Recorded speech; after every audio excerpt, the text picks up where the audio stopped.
Well, hi everyone. Happy 2020. This is Jilly Little Zen Crone. It's been a while. So I wanted to do a wrap up of December and then do another video for the new year. So November started with great sickness in our house just after Thanksgiving, and I can't believe that Thanksgiving seems like it was so long ago already.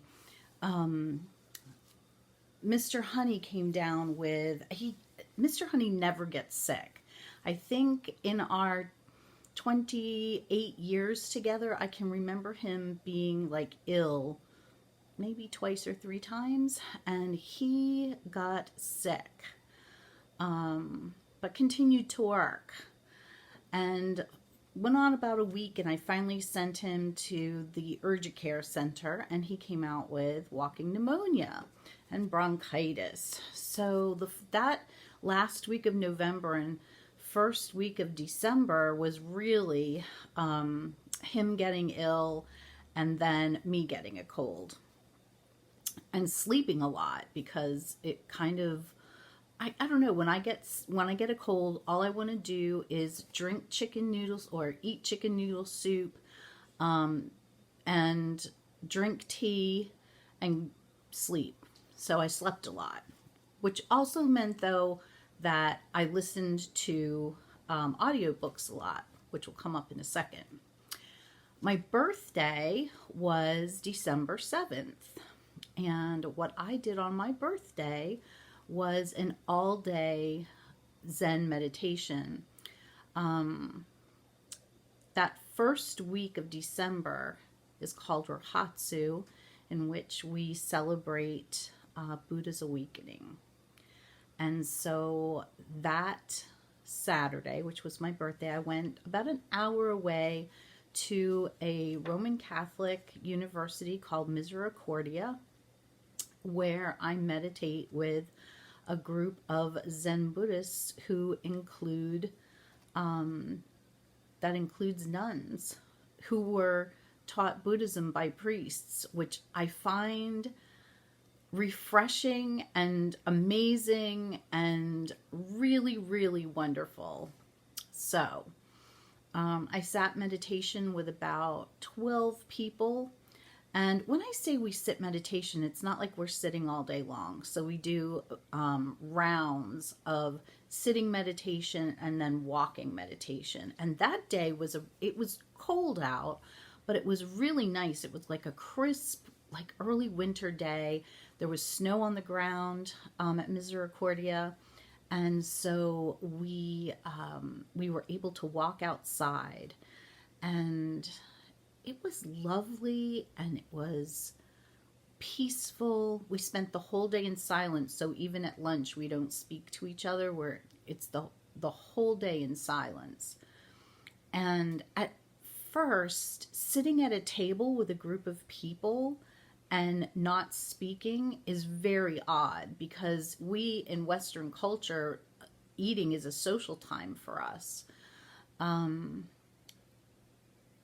But I would have to say that as I came out of that space, there was just this wonderful peacefulness and balance that came over me. As a matter of fact, we were supposed to go out to dinner and do a little bit of Christmas shopping that evening. And when Mr. Honey came to pick me up, I said, could we like just go home and eat at home? Because, I don't know, I'm kind of in this space and I want to keep it going. So that's what we did.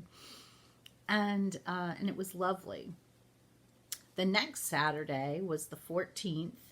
And that Saturday, our daughter and her husband, both graduated from university.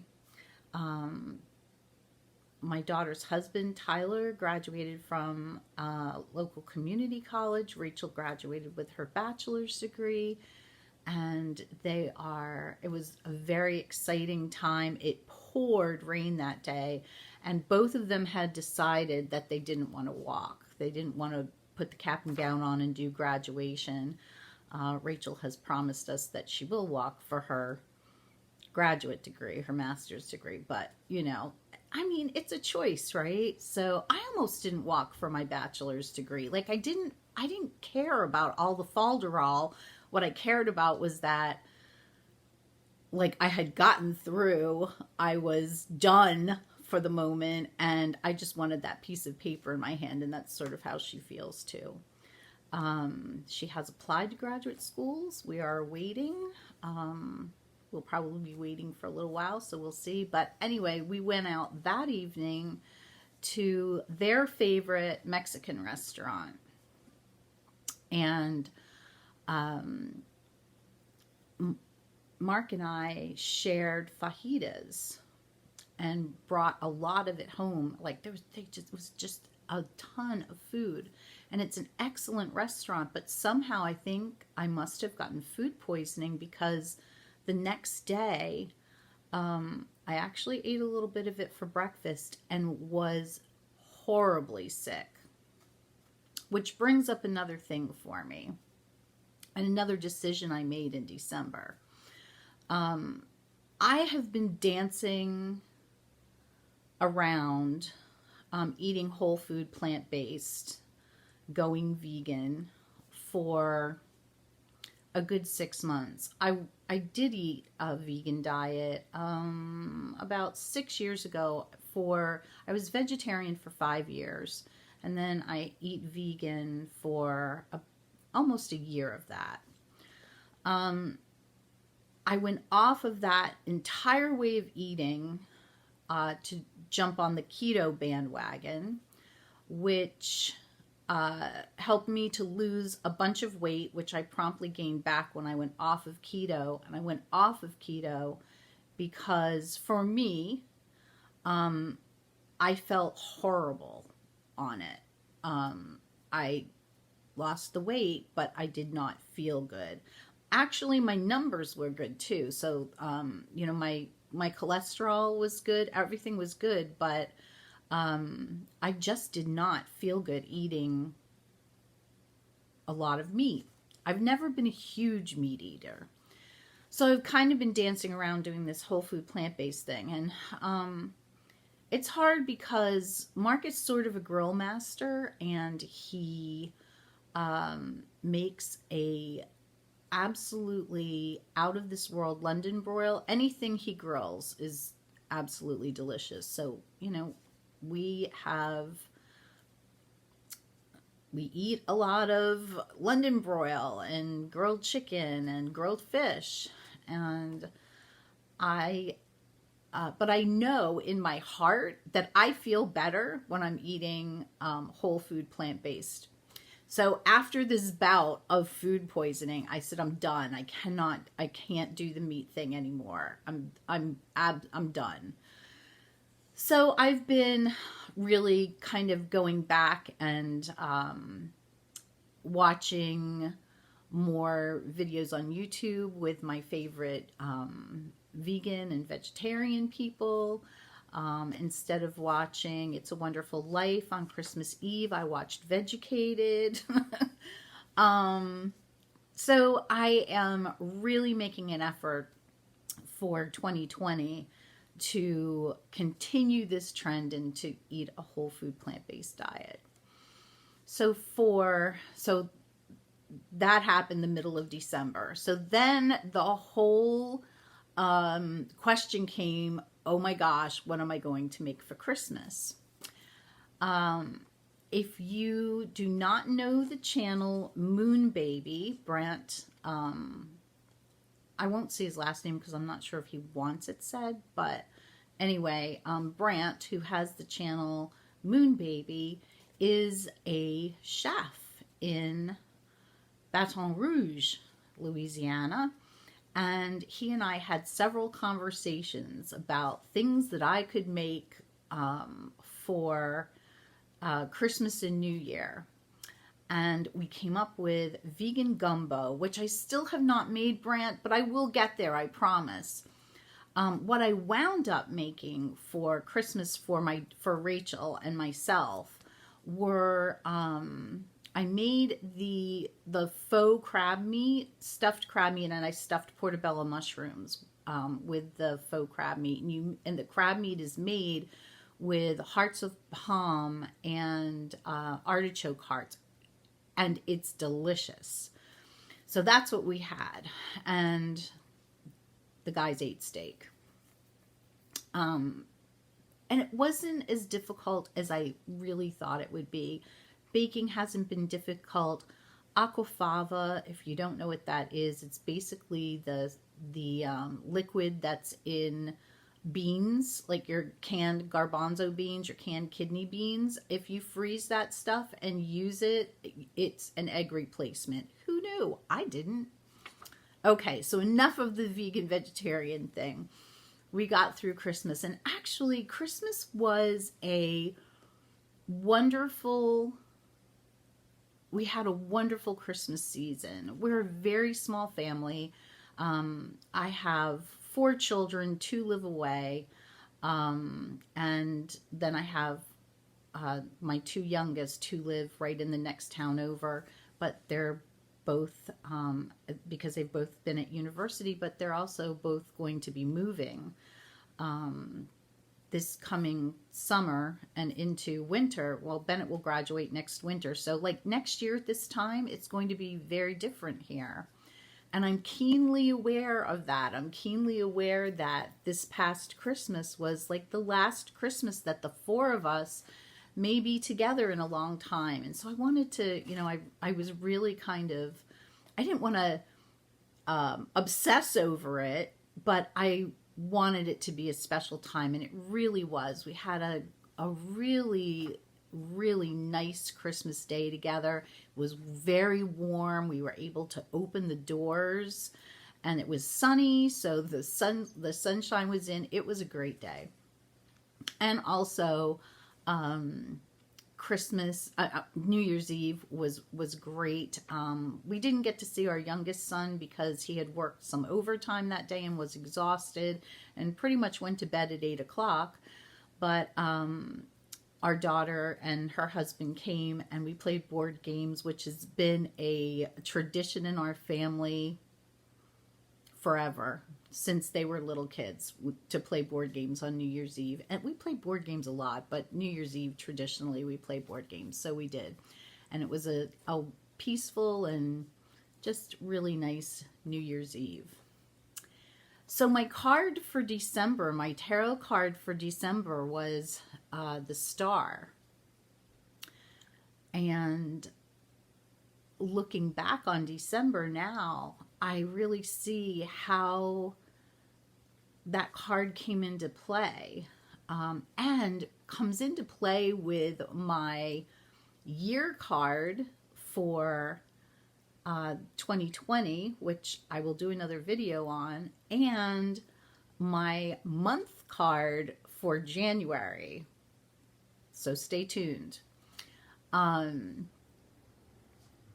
But I was talking to another 2 of my tarot friends, and maybe more. I think more. I think I spoke with many of my tarot friends about this. The fact that I'm not a huge New Year's Eve person. I've never, like I told you, for 20 years we've been playing board games. We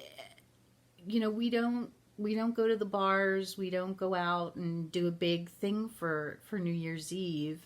I think the biggest thing we did was in the town that we lived in before we lived here, which was Lancaster, Pennsylvania. We lived in the city of Lancaster, and in my neighborhood anyway, at midnight, everybody came outside and we banged pots and pans with wooden spoons. I mean, yay. But I mean, and I never, I was like, okay, great, another year passed, and another one coming. I mean, even for the new millennium, I was like, yeah, okay. But this year, I have been filled with hope for 2020. and for the new decade, and for just, for so many things. And so this, this card of, the star, which also is balance too. So, balancing, having hope, but not having expectation, really, because I think when we have expectation and those expectations are not fulfilled, then that's where we suffer and we're disappointed. But I'm kind of filled with this sense of hope and of this is generally, especially right after Christmas, it's not like I'm not really in my happy place generally, because it's like the Christmas letdown, and then we have we're kind of in January, which is like the dark days of winter. And this year I'm like, wow, on the 21st of December, the winter solstice, I stayed up really late. I lit candles. I really celebrated the coming of the light.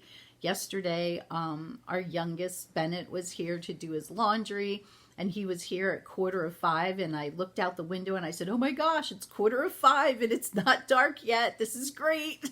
It's coming back. So yeah, I've just kind of had this excitement. So it's been great. All right, let's keep going. So, Christmas was a divinatory Christmas for me. I received 3 decks.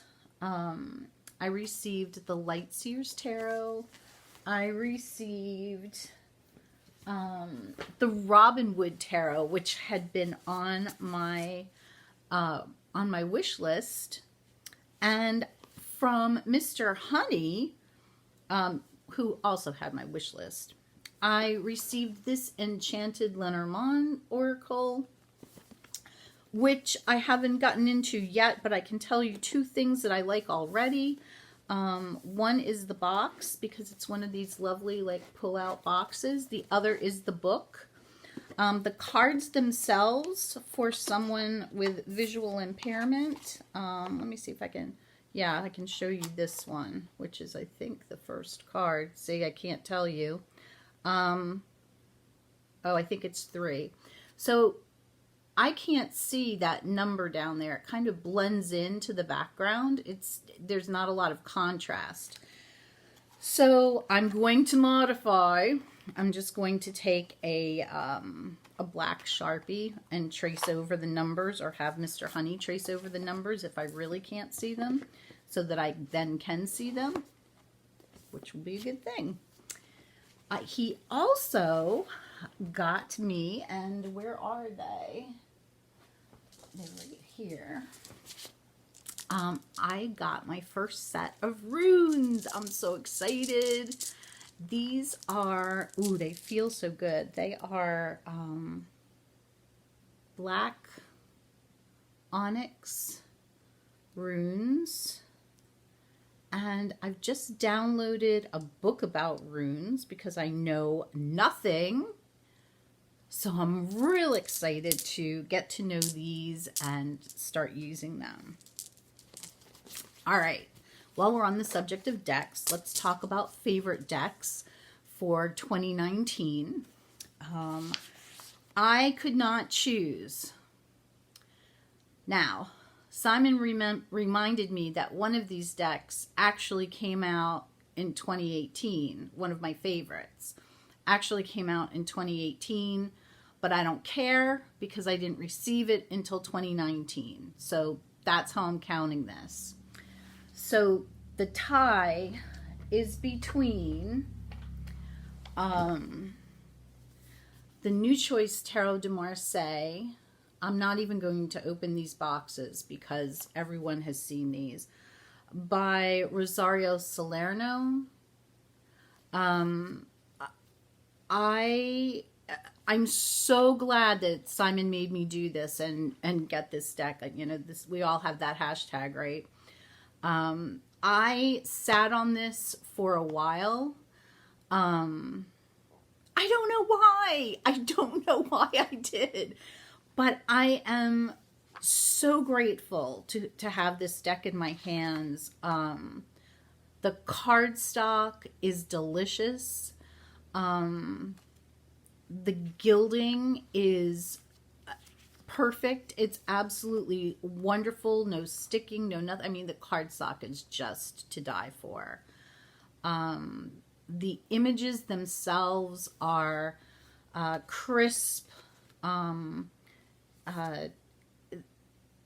It's just this is a class act of a deck, people, and I'm so glad that I was able to get my hands on it.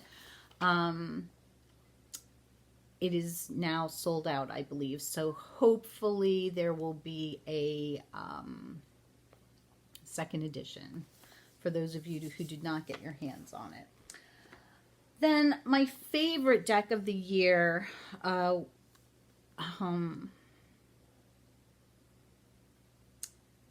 this is because this deck has become my working deck, and it's kind of it's been a seamless thing. It's just been so easy, because I mean, it really is a clone of an RWS deck, but with a wonderfully modern twist, and that is the This Might Hurt deck by Isabella Rothman. This deck, again, the cardstock is absolutely wonderful. I have the ones with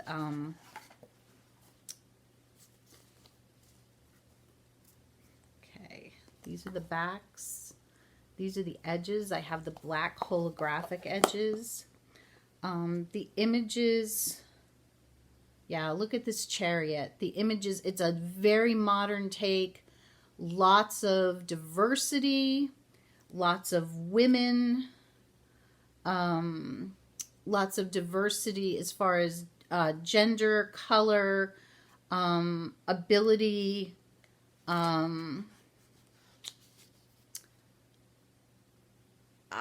I can't say enough about it. Again, I love that. If I can find one real quick here, all the knights are on motorcycles, which I just love. It's there's a knight. It's just, the colors are beautiful. It feels good. The cardstock quality, again, is absolutely luscious and really very much on par with the new choice. Got to get the box open. It's got a lovely magnetic closure box. The book is great. I can't say enough about this deck and its ease of readability. And yeah, this has become a go-to for me. So these are my two top picks for tarot decks for 2019. My Oracle deck will be no surprise to anyone. It is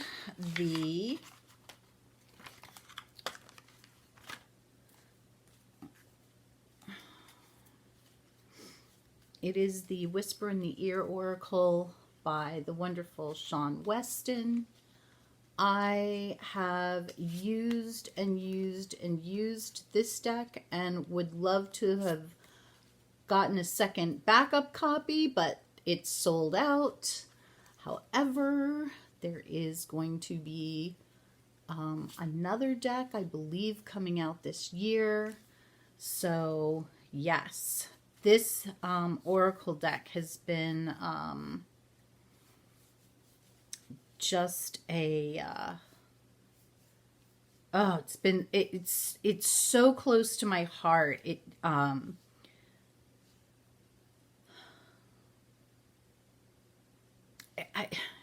it's like, it's my soul deck as far as an oracle goes. I mean, every single reading I do, and I'm trying to find the card that, like, when I saw this card, I was like, okay, this is it. I need this deck. As a matter of fact, I think I was watching an unboxing on the Hermit's Cave, and I commented when I saw the card and said, that's it, I'm going to order it now. And I did. And it's this one. My elephants. Yeah, this has just been a heart deck for me, and something that has allowed, I mean, it's allowed me to like really go deep and journal, and yeah, I really have loved it. I want to show one of the Christmas gifts that I received from a tarot friend at the Whispering Well. I had mentioned that I wanted to purchase 2 of these, and they're tarot bags for my decks. I love this person's work, and it is our Kelly Bear. This is a bag that houses my Tarot des Ozarks. I can't say enough about the quality craftsmanship of these bags. They are worth ordering them from England and having them shipped here. They are made, as I said before, by our own Kelly Bear. If you don't know who she is, please either, and you're looking for tarot bags, get a hold of me or find her on her channel, Kelly Bear. These are handmade with felt. They're blanket stitched. She takes the measurements of the deck. So she has a pattern for this particular deck, and it fits like a glove, which I love. And this is the reason why I love these. You know, when you have a tarot in a bag, and I have a lot of tarot bags, but this is so much nicer to throw in a purse or throw in a bag to travel with. And it's just, it holds it together. It's safe. She chose this infinity symbol, had no clue. The infinity symbol is a symbol that has, it's like it's imprinted itself on me. It's, and I don't even know what that's about yet. Really, but as I became a Reiki master teacher, it was a symbol that came to me during a meditation. It has shown up in my life over and over and over again. It's kind of one of those things that I see everywhere. You know, I'll see an infinity symbol in a cloud pattern, or you know, a pattern on a sidewalk, or I'll see it in a sign. I just see them everywhere, and so this really has a lot of meaning to me. Thank you to Sandra from the Whispering Well for this beautiful, beautiful gift, and thank you to Kelly Bear for just beautiful, wonderful craftsmanship, and honestly, like a lot of good juju. When you open the bag, there's just good energy there, you know. So thank you. Anything else? Books I'm reading. Okay, so for December, I really got into a book that I've had for a long time, that I've tried to read, and I guess I wasn't in the headspace to, but I've really gotten into the book and I love it. It's called The Last Train to Istanbul. It is by a best-selling author from Turkey. Her name, and I'm probably not going to pronounce this first name right. I'm going to say Ice. It's Ayse, and her last name is Kulin. It's Kulin. I believe it's translated into English by John W. Baker. It is an excellent book. It's about family. It's about sisters. It takes place in World War II. These two sisters are the daughters of a very wealthy Ottoman Pashmir in Turkey. I think it's the younger sister, I'm pretty sure she's younger, marries a Jewish man, which is just absolutely, forbidden at that time. We're talking about late 30s, early 40s. And so she leaves and moves to France with this man. And then France is taken in World War II. And that's where I'm at right now. And so, yeah, it's really, really a good book. Now, I've listened to a book called Conviction by Denise Mina. She is an author from Glasgow.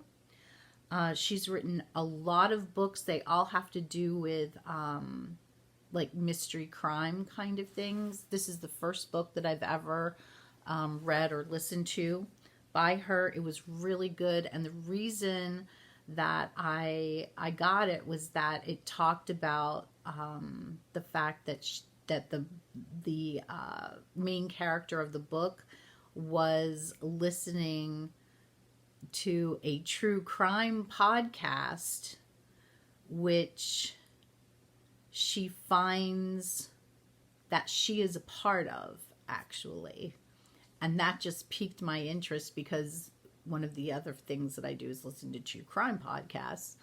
And so I immediately, like, that really piqued my interest, and it was a great, it's not a heavy duty read. It's really a light read. It was great to listen to, and I totally recommend it.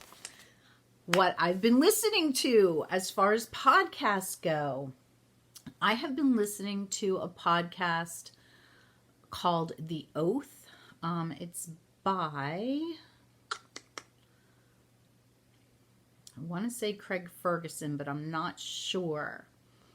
The art is, I think it's reddish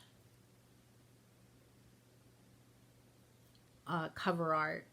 But anyway, he interviews people in United States politics, people that you might not know, some that you might not.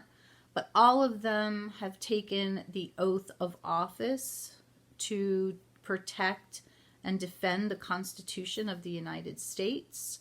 So some of them are like United States attorneys, some of them are senators, some of them are, I believe there's an ex-president in there, some of them are people in law enforcement like FBI, CIA, but it's really, really interesting, and I've loved that. And then the podcast that I've been listening to called True Crime Bullshit, which is Josh Hallmark's podcast. It's a serialized podcast about the serial killer Israel Keys has just finished, and that was a little, it was a little sad knowing that it's done now, and there's still so many unanswered questions. But if you are a true crime podcast listener, I highly, highly recommend this podcast to you. It is unlike anything you've ever listened to. It is an in-depth study of this person. And Josh has spent so much time researching, and as a matter of fact, has kind of become well known with law enforcement and with the families of some missing people who have reached out to him to see whether, he thinks that Israel Keys could be responsible for their family members' deaths. So it really has also provided a public service. Oh my gosh. So back to books for a second. I have been reading for a long time in my Buddhist book group, which I call my Buddha book group. In my Buddha book group, we've been working through the Mindful Self-Compassion workbook by Kristen Neff and Christopher Germer. And we finally finished that book. It is excellent. I have done many of my Zen Zen videos about things that are brought out in this book. I would highly recommend anybody reading it. It's just a great read. So we're on to our next book, and I don't like the title of it, and I'll show you why. So Domyo Burke is a female Soto Zen priest. I believe her Zen center it's either in Oregon or Washington. I can never remember. I listened to her podcast, which is called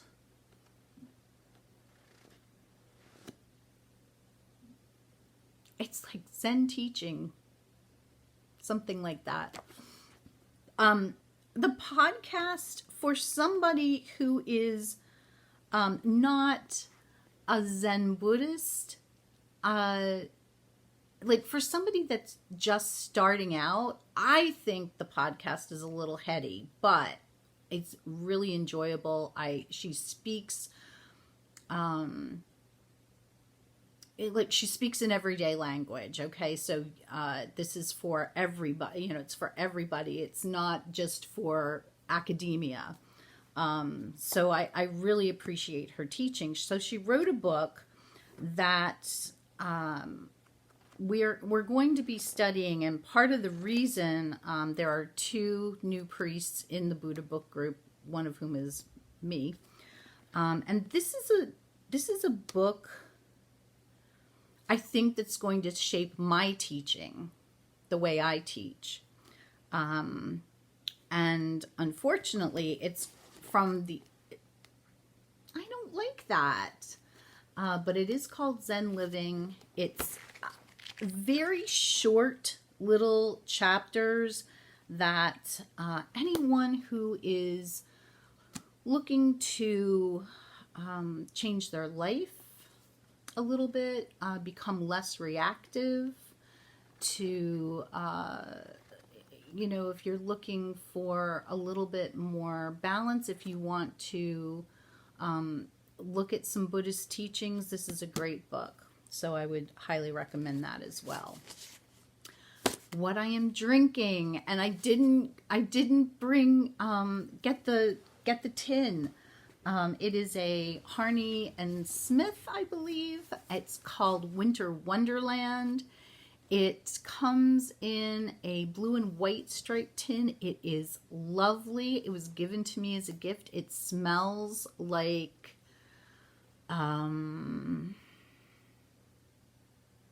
chocolate and fruit at the same time. It is just absolutely yummy. So I think I've taken up enough of your time. This has been my December 2019 wrap up. Please stay tuned because I'm coming back real soon with my year card for 2020 and my month card for January and what those things mean to me. Take care. Bye, everyone.